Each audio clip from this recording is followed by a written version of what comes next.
Hello class. So last class में हमने wind energy topic को कंप्लीट कर लिया था एंड हाइड्रो एनर्जी को स्टार्ट कर दिया था। एंड हमने जाना था कि हम बहुत बड़े बड़े से डैम्स बनाते हैं जिसकी वजह से हम हाइड्रो एनर्जी को स्टोर करके रखते हैं। एंड डैम्स की वजह से हम क्या करते हैं, इलेक्ट्रिसिटी जनरेट करते हैं। मैंने लास्ट क्लास में आपको एप्लीकेशन बता दिया था।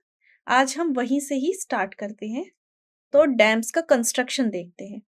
तो स्टार्ट करते हैं आज की class. Hydro electricity power plant. Hydro electricity power plant जो बड़े बड़े डैम्स के नीचे प्रेजेंट होता है। तो हमने क्या किया, एक बहुत बड़ा सा डैम बनाया या वाटर रिजर्वॉयर भी इसको कहा जाता है।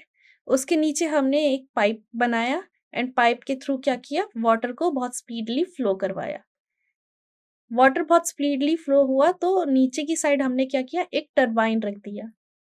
टरबाइन में क्या हुआ, वाटर की वजह से टरबाइन के शाफ्ट्स टरबाइन रोटेट होने लगी। टरबाइन रोटेट होने की वजह से शाफ्ट रोटेट होने लगा एंड बिकॉज शाफ्ट रोटेट होने लगा, उसकी वजह से जो हमारे पास जनरेटर था उसके अंदर इलेक्ट्रिसिटी प्रोड्यूस होना शुरू हो गई। उस इलेक्ट्रिसिटी को हमने वायर के थ्रू ले लिया एंड अब हम उस इलेक्ट्रिसिटी का यूज कर सकते हैं कुछ भी करने के लिए। तो ये था construction hydroelectric power plant का। डैम्स की नीचे की साइड ये कंस्ट्रक्शन पूरा का पूरा किया जाता है। जैसे कि हमें पता है कि मूविंग वाटर के अंदर बहुत ज़्यादा ही काइनेटिक एनर्जी होती है। तो जितने भी डैम्स होते हैं बहुत ज़्यादा हाइट पे कंस्ट्रक्ट किए जाते हैं ताकि वाटर बहुत ज़्यादा तेज़ी से नीचे गिरे एंड उसकी एनर्जी की वजह से टरबाइन बहुत तेज़ी से रोटेट हो।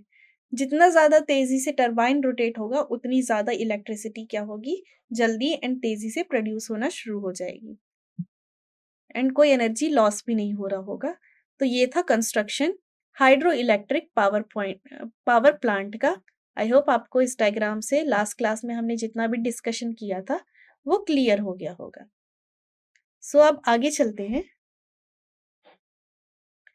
Advantage of hydel power. Hydro power का एडवांटेज क्या है?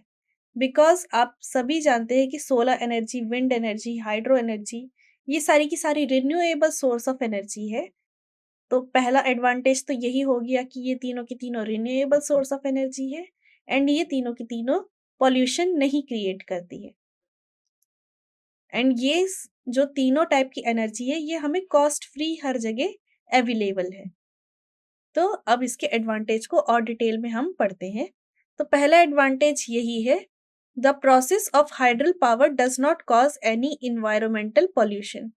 ये जो प्रोसेस है वाटर से इलेक्ट्रिसिटी जनरेट करने का, वो कोई भी इन्वायरमेंटल पॉल्यूशन कॉज नहीं कर रहा है।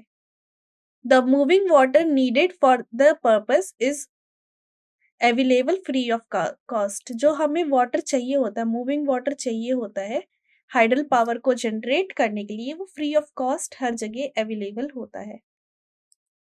नेक्स्ट, जो वाटर एनर्जी होती है वो एक रिन्यूएबल सोर्स ऑफ एनर्जी होती है। बिकॉज वाटर इस अर्थ से कभी खत्म नहीं हो सकता, वाटर साइकिल हमेशा चलती रहेगी। तो ये जो टाइप की एनर्जी है विल नेवर गेट एग्जॉस्टेड, कभी खत्म नहीं हो सकती है। ये 3 एडवांटेज है हाइडल पावर के। अभी हम और आगे एडवांटेजेस पढ़ते हैं। नेक्स्ट इसका एडवांटेज है, the construction of dams on river help in controlling flood and irrigation. जो हम बड़े बड़े से डैम्स कंस्ट्रक्ट कर देते हैं, ओके, पानी को हम इकट्ठा करके रख देते हैं, इसकी वजह से क्या होता है, जब भी नदी में फ्लड आता है, इसके डैम्स के नीचे वाले एरिया में जो भी एरिया प्रेजेंट होते हैं वहां पर फ्लड से कोई इफेक्ट नहीं आता। तो डैम ने क्या कर दिया, फ्लड को कंट्रोल करने में हेल्प कर दिया एंड इरिगेशन को भी कंट्रोल करने में हेल्प कर दिया। ओके, क्योंकि क्या होता है, वाटर को हम स्टोर करके रख लेते हैं। तो जब भी नीचे की साइड जो एरिया है उसमें सूखा पड़ रहा हो, डैम्स को हम खोल देंगे एंड उधर क्या हो जाएगा, सीधे वाटर अवेलेबल हो जाएगा। तो ये कुछ एडवांटेजेस हैं हाइडल पावर के। इसके कुछ लिमिटेशन भी हैं एंड वो लिमिटेशन क्या है, मूविंग और फ्लोइंग वाटर हर जगह अवेलेबल नहीं होता। जैसे कि इंडिया के अगर हम राजस्थान की बात करें तो वहां पर इतनी रिवर्स नहीं है, तो वहां पर हम वाटर की मदद से इलेक्ट्रिसिटी नहीं जनरेट कर सकते।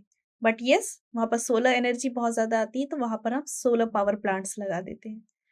तो यस, इसकी एक लिमिटेशन यही है कि जो मूविंग या फ्लोइंग वाटर है, वो अर्थ के हर एरिया में प्रेज़ेंट नहीं होता, हर जगह नहीं मिल रहा होता है।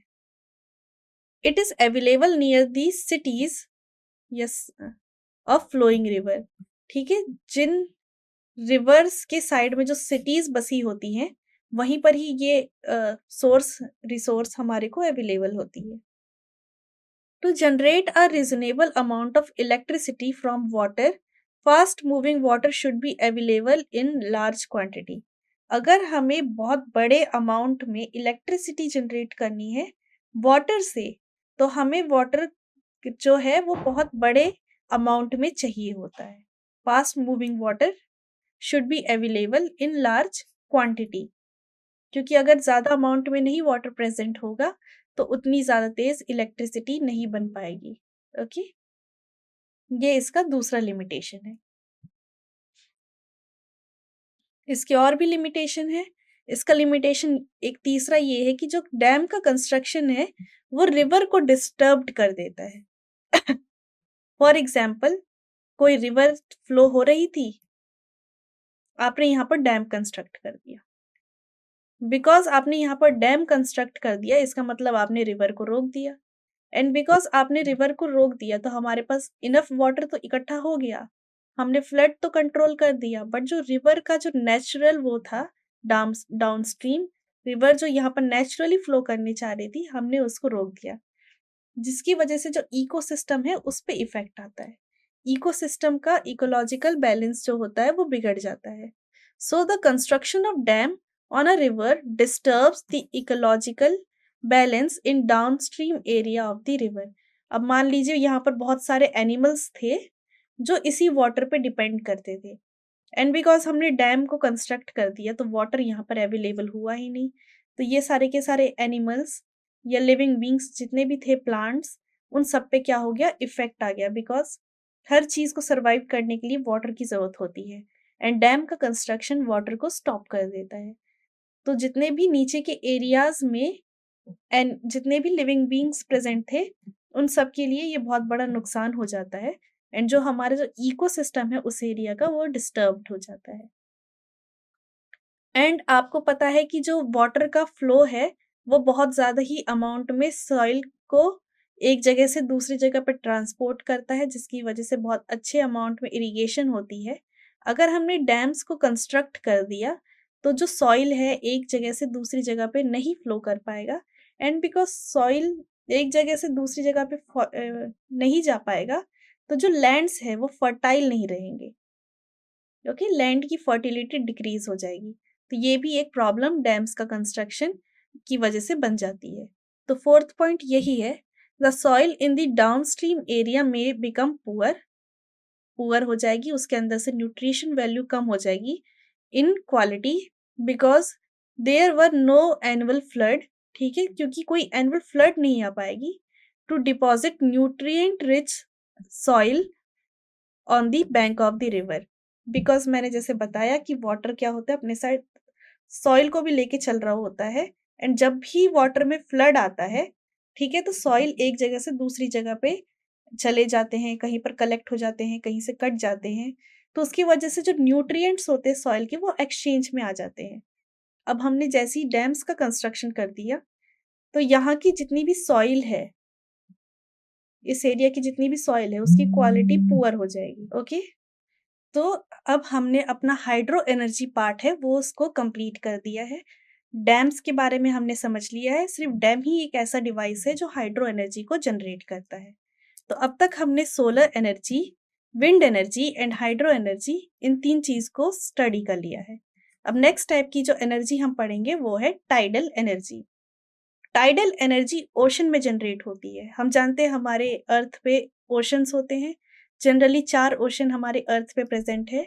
इंडिया चारों ओर इंडियन ओशन से कवर है। इसके अलावा पैसिफिक, अटलांटिक एंड एक और ओशन होता है। तो जो ओशंस होते हैं उसमें वेव्स, टाइड्स उठती हैं, ठीक है? वाटर बहुत तेज़ी से फ्लो होता है जिसकी वजह से वेव बनती है या टाइड्स बनती हैं, ठीक है? तो इन टाइड्स के पास बहुत ज़्यादा ही एनर्जी होती है। तो हम इन एनर्जी का यूज़ करके इलेक्ट्रिसिटी या दूसरे वर्क को करते हैं। इस टाइप के एनर्जी के यूज़ल को टाइडल एनर्जी कहते हैं। तो अब हम टाइडल एनर्जी के बारे में पढ़ते हैं। Tidal energy, the rise of ocean water due to attraction of moon is called high tide. ठीक है? जो ओशन में ये जो लहरें उठ रही है ऊंची ऊंची, ये एक्चुअली में मून की वजह से हो पाता है। ये हमारा अर्थ है एंड ये हमारा मून है। हम जानते हैं अर्थ और मून ग्रेविटी की वजह से एक दूसरे से अट्रैक्टेड होता है। एंड मून जिस जगह पर होता है वहां पर क्या होती है, जहां पर उसका अट्रैक्शन ज्यादा होता है वहां पर हाई टाइड्स उठ रही होती है। तो जब टाइड्स ऐसे उठ रही होती है तो उसका रीजन एक्चुअली में मून होता है। तो जहां पर मून का अट्रैक्शन होता है वहां पर हाई टाइड्स उठ रही होती हैं, और जहां पर where the fall of ocean of water is called low tide, जहां पर क्या होता है ये टाइड्स गिर रही होती हैं, उस जगह को बोलते हैं लो टाइड एरिया।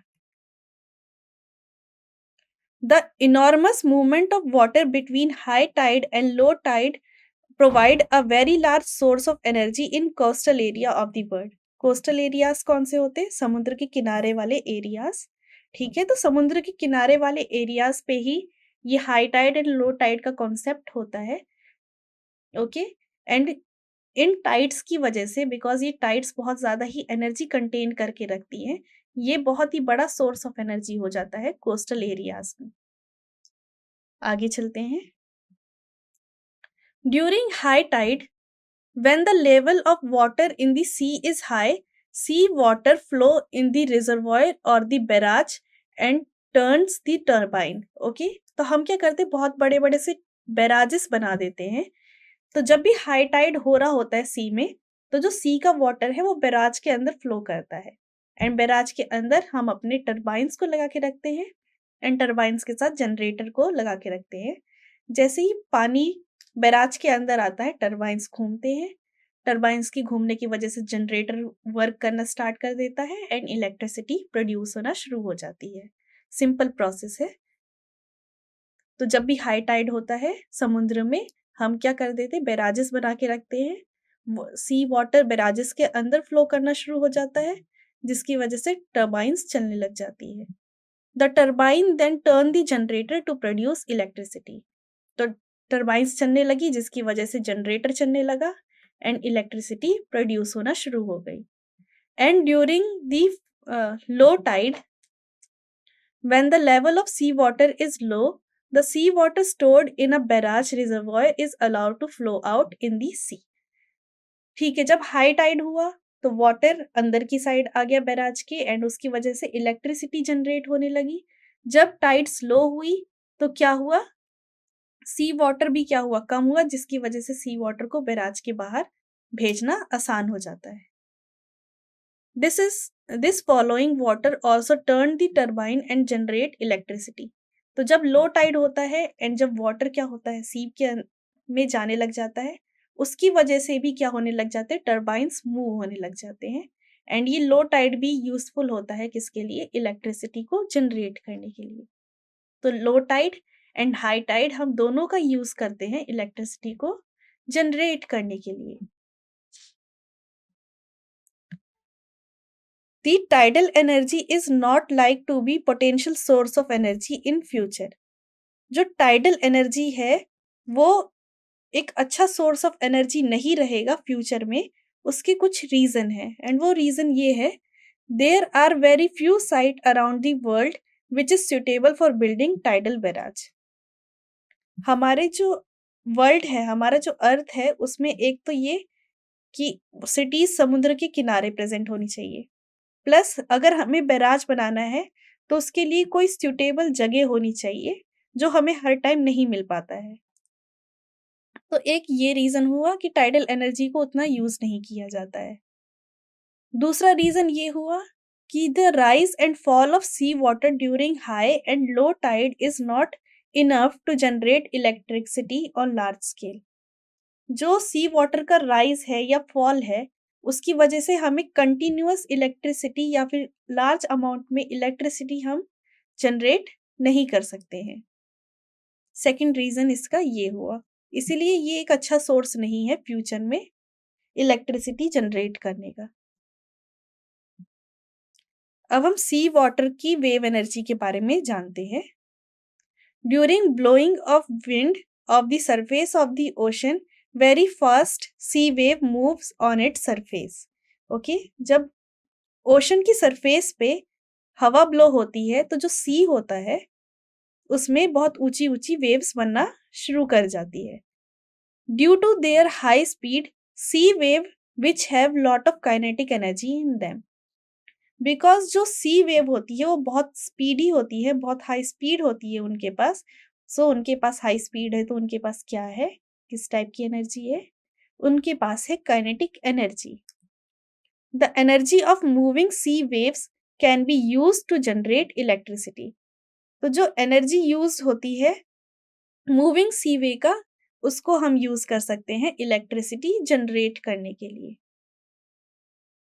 आगे चलते हैं, सी वेव एनर्जी को ही कंटिन्यू करते हैं। अब सी वेव से कैसे हम एनर्जी निकाल सकें, उसे कैसे किया जाता है? पहला आइडिया तो ये है कि सेट अप फ्लोटिंग जनरेटर इन दी सी के ऊपर ही क्या करें, हम फ्लोटिंग जनरेटर्स बना दें। ओके, सी वेव आएंगी, टर्बाइंस घुमाएंगी, इलेक्ट्रिसिटी प्रोड्यूस होने लग जाएगा। फ्लोटिंग जनरेटर किस लिए बनाया जाए? ताकि जब सी भी मूव कर रहा हो, फ्लोटिंग जनरेटर भी उसके साथ मूव कर सके। यही ये पॉइंट कह रहा है। This would move up and down with the sea wave. This movement will drive the generator to produce electricity. और यही मूवमेंट जनरेटर को भी चालू कर दे इलेक्ट्रिसिटी प्रोड्यूस करने के लिए। एक आइडिया तो ये है।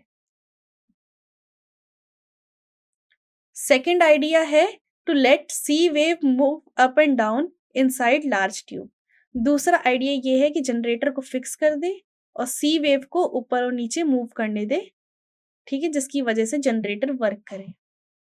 At the wave more up, the air in the tube is compressed air can be used to turn the turbine of a generator to produce the electricity.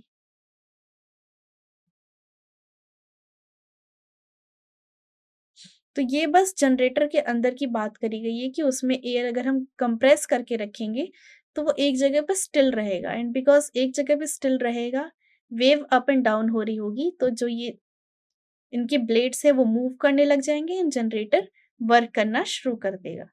ये हमारा सेकंड आइडिया है। तो इन दो आइडिया पे सी water से हम electricity generate कर सकते हैं। अब अगेन हम आ जाते हैं ओशन थर्मल एनर्जी से। तो आप अपने ज्योग्राफी के चैप्टर में पढ़ोगे कि जो ओशन होते हैं उनका टेम्परेचर सेम नहीं होता है। ओके, कहीं का ओशन का टेम्परेचर कुछ और होता है, कहीं के ओशन का टेम्परेचर कहीं और कुछ और होता है, ठीक है। तो ओशन के अंदर वॉल्केनोज प्रेजेंट होते हैं, जिसकी वजह से उनको गर्मी मिल रही होती है, तो जिसकी वजह से डिफरेंट डिफरेंट ओशन का जो टेम्परेचर होता है वो डिफरेंट होता है।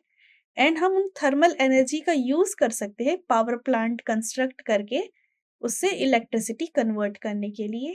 तो यहाँ पर हम यही पढ़ेंगे ओशन थर्मल एनर्जी में, the energy available due to difference in the temperature of water at the surface of the ocean and at the deeper level is called ocean thermal energy.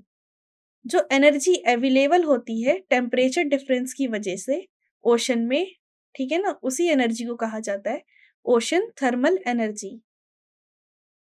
The drives used to harness ocean thermal energy is called ocean thermal energy conversion power plant. तो वो जो device जो ocean की thermal energy को use करता है electricity produce करने के लिए, उसका बहुत बड़ा नाम है, उसको बोलते हैं ocean thermal energy conversion power point, या फिर शॉर्ट में OTEC power point. OTEC power point. The temperature difference of 20 degrees Celsius between surface of water of ocean and deeper water is needed for operating OTEC power point. तो जो ocean होता है उसकी जो different layer होती है उसमें भी अलग अलग टेम्परेचर होता है, ठीक है। तो हमें temperature difference at least 20 degree Celsius चाहिए होता है ताकि OTEC पावर पॉइंट स्टार्ट हो सके। ओके, ये नया कॉन्सेप्ट है। In one type of OTEC power plant, the warm surface water of ocean is used to boil a liquid like ammonia or chlorofluorocarbon, जिसे शॉर्ट में CFC भी कहा जाता है। तो एक टाइप के OTEC प्लांट में, पावर प्लांट में क्या होता है, जो ओशन का वाटर सरफेस अगर गर्म है तो उसका यूज किया जाता है अमोनिया या CFC को बॉयल करने के लिए। The high pressure vapor of the liquid are used to run turbine. Okay, हमने क्या किया, एक बॉक्स लिया, उसके अंदर हमने अमोनिया या CFC को गर्म कर दिया। अमोनिया एंड CFC गर्म होने की वजह से उनके एयर जो लिक्विड है वो गैस में कन्वर्ट होने लग जाएगा, एंड बिकॉज गैस में कन्वर्ट होने लग जाएगा तो प्रेशर कुकर की तरह इसमें भी बहुत ज़्यादा प्रेशर क्रिएट हो जाएगा। उस पूरे प्रेशर को हम एक ट्यूब से टरबाइन के पास ले जाएंगे एंड ये क्या करेगा, टरबाइन घूमना शुरू कर जाएगा, क्योंकि एयर में काइनेटिक एनर्जी होती है विंड मिल के कॉन्सेप्ट पे ही, एंड उसकी वजह से क्या होगा, इलेक्ट्रिसिटी प्रोड्यूस होना शुरू हो जाएगी।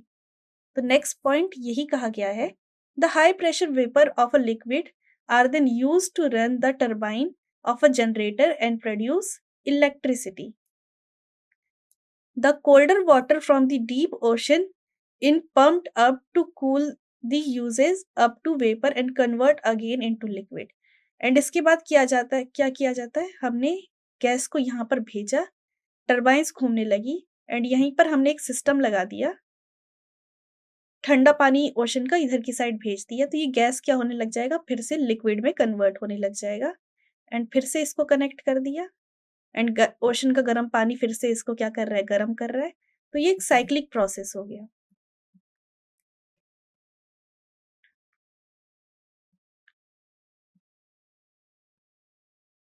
ठीक है, यहाँ पर ओशन का हॉट वाटर है, वार्म वाटर है, और इधर ओशन का कोल्ड वाटर है। यहाँ पर हमने अपना CFC भर रखा है। हॉट वाटर की वजह से, CFC की वजह से जो गैस का प्रेशर बना उसकी वजह से यहाँ पर हमारा टरबाइन है वो घूमने लगा, एंड देन टरबाइन पे रीच करते ही हमने वहां से ओशन का कोल्ड वाटर डाल दिया गया, जिसकी वजह से पानी गैस ठंडी होने लगी एंड फिर से वो लिक्विड बनने लगी एंड वो फिर से इस कंटेनर में जाने लगी। तो इस टाइप का हम एक डिवाइस कंस्ट्रक्ट करते हैं। तभी स्टार्टिंग में कहा गया था कि temperature difference around 20 degree Celsius होना चाहिए एक सरफेस से दूसरे सरफेस का। तो ये एक टाइप का डिवाइस है। आई होप आपको इसका कंस्ट्रक्शन अच्छे से क्लियर हुआ होगा। इस प्रोसेस को बार बार रिपीट किया जाता है, जिसकी वजह से वो डिवाइस चलता है एंड इलेक्ट्रिसिटी प्रोड्यूस होता जाता है। अब इसके एडवांटेज क्या है, advantage of ocean thermal energy, it can use continuously 24 hour a day throughout a year. अब ये आपने जान लिया कि ये एक साइक्लिक प्रोसेस है, कंटिन्यूअसली ये चल सकता है, हमें कुछ नहीं करना है, वाटर में टेम्परेचर डिफरेंस हमेशा बना रहेगा, तो ये 24 आवर्स चल सकता है, पूरे साल चल सकता है। It is a renewable source of energy, ये एक रिन्यूएबल सोर्स ऑफ एनर्जी है। ओके, ये चीज़ कभी ख़त्म नहीं हो सकती, एंड ये कोई पॉल्यूशन भी क्रिएट नहीं कर रही है हमारे इन्वायरमेंट में। ओके, अब हमने अपना टाइडल एनर्जी पार्ट भी कंप्लीट कर लिया है, एंड अब हमने नया अपना एनर्जी शुरू कर दिया है, that is thermal energy. I hope आपको टाइडल एनर्जी क्लियर हुआ होगा कि हम ओशन की हेल्प लेकर कैसे एनर्जी जनरेट कर सकते हैं। अब हम अपने नेक्स्ट टॉपिक पे आ जाते हैं, that is thermal energy. Thermal word से ही आपको क्लियर हो गया होगा कि थर्मल का मतलब क्या होता है। थर्मल का मतलब होता है हीट या हाई टेम्परेचर। तो हीट की वजह से एनर्जी प्रोड्यूस करना ही थर्मल एनर्जी आता है। और थर्मल एनर्जी में भी हम जो पहला टॉपिक पढ़ेंगे वो होता है जियोथर्मल एनर्जी। जियो का मतलब ही होता है अर्थ, थर्मल मतलब हीट एंड एनर्जी एनर्जी होती है। तो अर्थ में जो हीट होती है उससे एनर्जी से इलेक्ट्रिसिटी प्रोड्यूस करने को ही जियोथर्मल एनर्जी में पढ़ा जाता है। तो जैसे कि मैंने बताया था कि हमारा जो अर्थ है उसका जो कोर होता है वो बहुत ज्यादा ही हाई टेम्परेचर में होता है। यहाँ पर हाई टेम्परेचर होता है, कोर में हाई टेम्परेचर होता है। तो इस हाई टेम्परेचर का यूज करके इलेक्ट्रिसिटी प्रोड्यूस करने को ही जियोथर्मल एनर्जी में पढ़ा जाता है। तो जियोथर्मल एनर्जी को पढ़ते हैं। Geothermal energy is the heat energy of hot rock present inside the earth. Geothermal energy वो हीट एनर्जी होती है जो हॉट रॉक्स अर्थ के अंदर प्रेजेंट होते हैं। This heat can be used as a source of energy to produce electricity.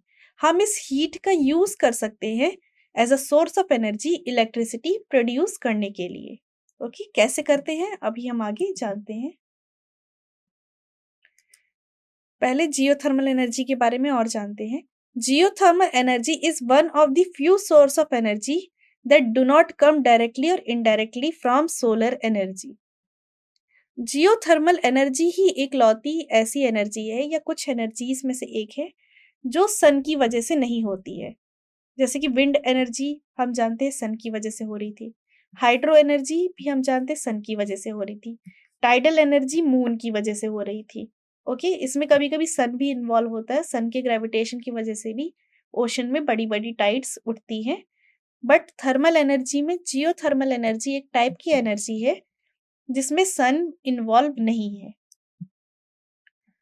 The places where very hot rock occur at same depth below the surface of earth are called hotspot। तो आप अर्थ में कुछ areas ऐसे हैं जहां पर अर्थ की जो कोर की एनर्जी है वो अर्थ के सरफेस के बहुत पास मिल जाती है हमें। तो ऐसे एरियाज को ही हम बोलते हैं hotspot.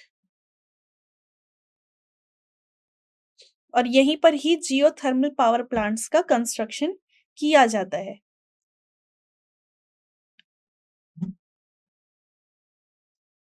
The geothermal energy is harnessed as follows। Geothermal energy को हम कैसे यूज कर सकते हैं, हार्नेस कैसे कर सकते हैं, अब हम उसके बारे में जानते हैं। पहला, the extremely hot rock present below the earth surface heat the underground water and turn into steam. पहला तो तरीका यही है कि जो हॉट वाटर्स, जो हॉट रॉक्स प्रेजेंट होते हैं अर्थ के सरफेस के अंदर, उनका यूज किया जाए वाटर को गर्म करने के लिए, स्टीम बनाने के लिए। As more and more steam is formed between the rock, it get compressed to high pressure। जैसे जैसे बहुत सारी स्टीम यहाँ पर कलेक्ट होना शुरू हो जाएगी वैसे ही इसमें क्या हो जाएगा, बहुत ज्यादा प्रेशर क्रिएट होने लग जाएगा, like a pressure cooker. The hole is drilled into the earth and the hot rock come up through the pipe with a high pressure. तो एक क्या हो जाता है, हम एक अर्थ के नीचे एक ड्रिल करते हैं जिसकी वजह से जो हॉट रॉक्स होते हैं वो हाई प्रेशर से ऊपर की साइड आना शुरू कर जाते हैं। This high pressure stream run the turbine. Simple सा प्रोसेस है, अर्थ के पास हमें हीट मिल रही है बहुत ज्यादा, उसकी वजह से हमने वाटर को गर्म कर दिया। बिकॉज हमने वाटर को गर्म कर दिया तो हाई प्रेशर यहाँ पर क्रिएट हो गया। हाई प्रेशर को हमने एक पाइप के थ्रू टरबाइंस के पास लेके गए, टरबाइंस घूमना शुरू हो गया जिसकी वजह से जनरेटर भी चलना शुरू हो गया। सिंपल प्रोसेस है, ठीक है। वाटर को गर्म करके स्टीम बनाया एंड स्टीम से हमने टरबाइंस को रोटेट कराया, क्योंकि स्टीम भी क्या हो गया, एयर हो गया, and air possess kinetic energy. तो स्टीम की वजह से हमने रोटेट करवाया अपने टरबाइंस, उसकी वजह से जनरेटर्स चलने लगे। So, this high pressure steam run the turbine of the generator to produce electricity। Large rock are present in the underground rock which allow steam and hot water to go up। ये जो बहुत सारे बड़े बड़े पत्थर होते हैं उसकी वजह से स्टीम्स क्या हो सकती है, इजिली इन पत्थरों से पास होकर यहाँ ऊपर की साइड आ सकती है। The steam and hot water pushing out of the ground are kind of natural geyser. तो ये जो स्टीम एंड हॉट वाटर जो ग्राउंड से बाहर आ रहा है, वो एक तरीके से नेचुरल गीज़र की तरह है। ओके, तो आज की क्लास में हमने टाइडल एनर्जी को कंप्लीट किया एंड थर्मल एनर्जी टॉपिक को हमने स्टार्ट कर दिया। नेक्स्ट क्लास में हम थोड़ा-सा ट थर्मल एनर्जी के बारे में पढ़ेंगे एंड बायो एनर्जी को स्टार्ट कर देंगे। आई होप आपको आज की क्लास क्लियर होगी। Thank you.